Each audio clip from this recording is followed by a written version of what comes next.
Haha, sorry. Hello everyone, welcome back to another episode of Freddy Always. In this episode, I'm gonna be talking about the things that you'll probably need for Hurricane Milton. Hey listen guys, I know that you guys are being prepared. For the most part, people are buying water, stocking up on food, buying all these things, but the reality is that you can be buying items to survive, but if you don't put these things together, take inventory of the things that you have, what good does this do for you if you have to run and evacuate your home? Guys, in this episode, I'm gonna be talking about the things that you need to put together. You need to put together a get home bag, a get out, a dodge bag, a bug out bag. You need an emergency kit to protect you and your family. So in this episode, I'm gonna talk about the certain items that I keep on me in my bag for the moment that I need to get out of Dodge. I literally was put to the test this morning, or this afternoon, because I had all these items in my home, but I didn't put it together. And in a moment's notice, I had to leave because I wasn't sure if I was gonna stay here. I'm gonna be staying here in my home alone, and I have family nearby, but for the storm, I'm gonna be taking care of my home. And guys, all these items here, flashlights, all these things, I'm not gonna keep just laying around. I'm gonna have my self-defense selection, and everything else is going in a bag for the moment that I have to evacuate my home. We don't have a guarantee that this building is going to withstand the forces of nature. So in this video, I'm going to talk about the exact items that I would say that you would need to take and put together in a bag so you can get out of Dodge and be safe, not only for you, but for your family. What if the situation gets to that point where you have to evacuate, but then you forget, oh, I need this, I need this, I need this, I need this, and you're scrambling, and then the adrenaline is hitting your heart, and then your kids are crying because they're scared. Guys, get ready. And I'm gonna post this video right now before the hurricane hits my area. Guys, be prepared, be prepared, be prepared. This is October 9th at 7:50 p.m. The hurricane is about to hit, and I'm gonna try my best to post this video. All right, guys, I'm gonna run through this really quick. So I have water, I have frozen water. I'm gonna throw in the bag if I have to evacuate really quickly. But I wanna talk about the items that I have here for right now. Your wallet, guys, your wallet, your purse, whatever it is, you need your identification, you need your money, you need your credit cards, you need access to funds to, if this home is destroyed, you have ways to cover your expenses going forward. Guys, I'm gonna talk about flashlights now. You know, we bought, you know, everybody's panic buying flashlights and food and water, but guys, you guys leave them around the house. You know, keep them on your person, keep them in your pocket. You know, keep some in your bag. Let's say you actually put it down and you don't pick it up when you run, that you don't have a flashlight to illuminate yourself. The power of the grid is down. You need a way to see where you're going, right? So in my situation, I keep multiple lights. I gave one to my fiance. Her family has a couple. I keep these headlamps, so if I need my hands to do something really quickly, I can just throw this on my head. I'm keeping this in the bag and easy access. I have this one that's also gonna be next to this one. Redundancy, you need more. 1 is 0, 2 is 1, 3 is 2. That's how I see it. The more, the better. But obviously, you don't want to overdo it, that you're overweighted, because we have to carry these things. If you don't have a home, you have to carry it, right? This is going to be my main light. That's going to be in my pocket. This is a USB rechargeable flashlight. I have the charger in my bag. But this is a powerful light, 1,000 lumens. It's a worker's one. It's a Cobalt. It's USB. It could switch this head to the side, so I can clip into my belt and I can see hands-free anywhere I need to see. It has strobe light, it has a dimmer light, different intensities. but I have multiple ways to be able to see at night. That's, for me, is very important. Guys, I know we have family. If something ever happens to me, I know I'm gonna have a place to stay. I know that. But in the crazy situation that I don't, where are you gonna sleep? Where are you gonna stay? You know, so for me, what I've done personally is I have a hammock and I have the straps that go along with it. It's by a company called Emo Atlas. The straps are good. Wrap it around a tree, and then you have a place to lay down. That's not gonna be the ground. You don't wanna do that. Guys, another thing that I use, that I have in my home that I possibly will put it, it's kind of big. I should have got the smaller sizes, but guys, first aid, alcohol, hydrogen peroxide, very important. Me, in my case, in the bottom of my pack, I have a first aid kit. I have Neosporin, I got bandages, I got scissors, I got wraps, all these things, hand cleaning wipes. It's gonna be dirty out there, debris everywhere. Guys, you need to be clean, because any little cut and bacteria that gets in your cut can become a worse situation. I mean, guys, we're talking about gangrene and all these nasty things that you don't want to be sick in a time where the grid is down, the power is down, the water is down, you can't take a shower. You don't want to be in that situation. Same thing with your cleanliness. Guys, wet wipes. I mean, who knows if you could take a shower? The water is down, you can't take a shower, right? You could probably get a towel and get some of that water that you panicked by, and just wipe yourself. But what if you don't have that? Guys, wet wipes is the second best. You can wash yourself, you can clean yourself, and yeah, I think this is very valuable, I would say. Guys, this is for educational purposes only. I don't want to push this on you. I mean, some people have different views on these tools.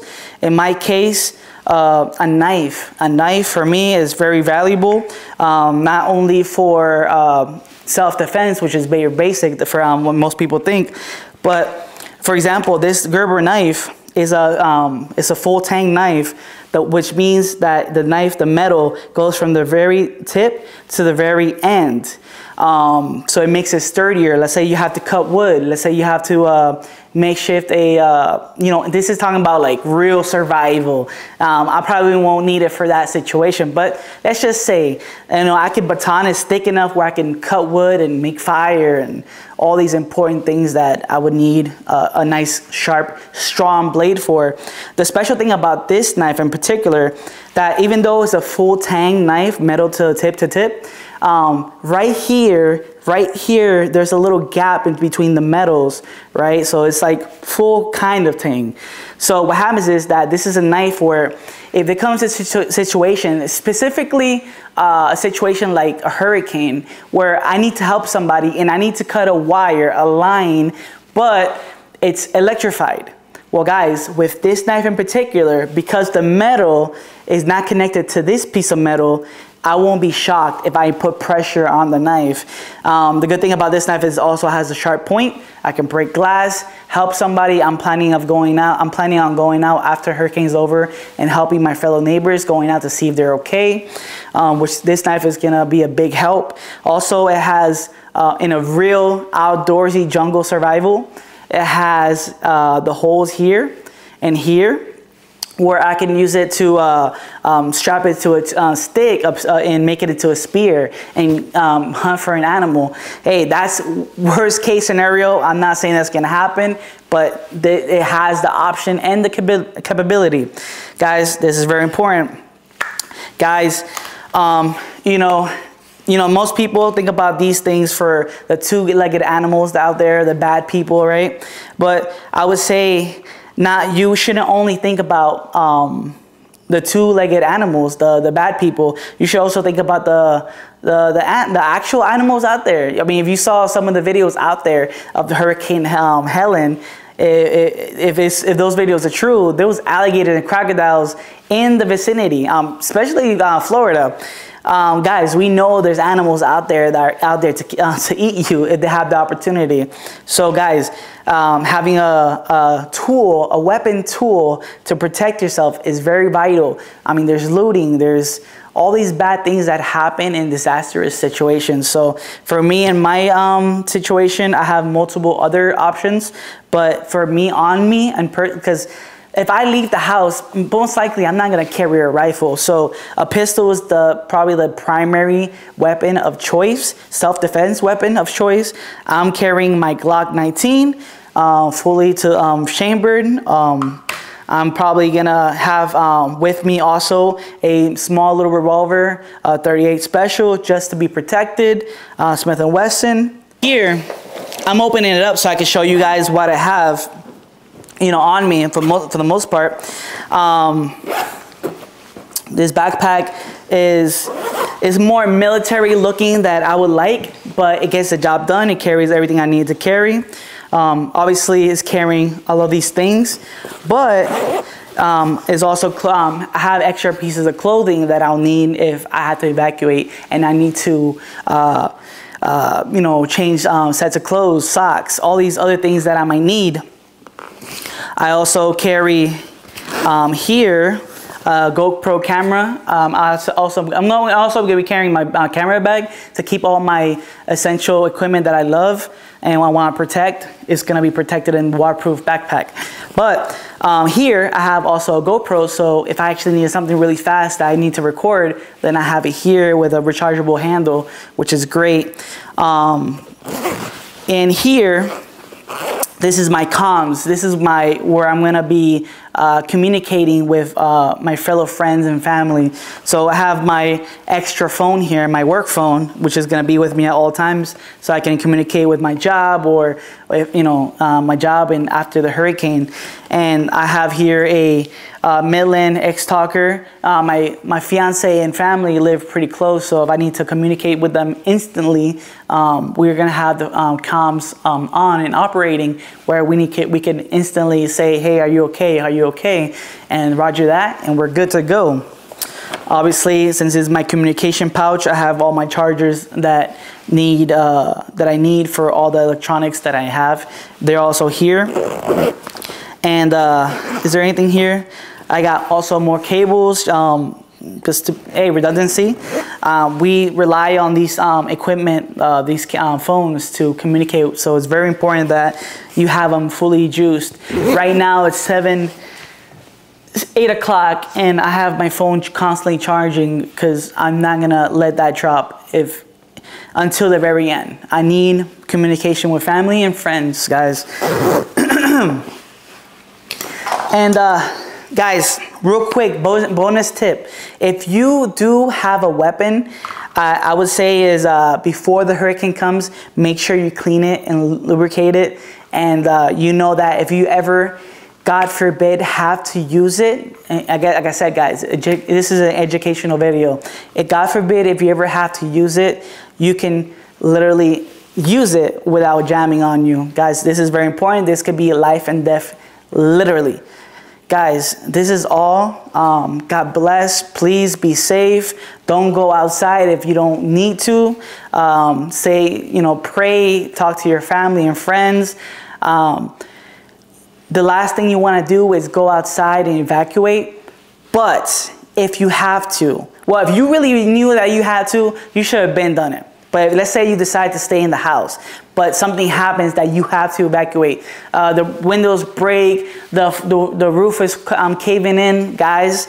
Have all the essentials, your paperwork, not just things, but your actual paperwork, your medications, all those things in one centralized space, like a backpack, where in the situation that you need to evacuate, you can grab that one backpack, get your kids in the car and haul your butt out of there to a secure location that you already previously decided you wanted to go to. So guys, be safe, please. God bless you guys. I love you. Be safe again. And till next time, see you later.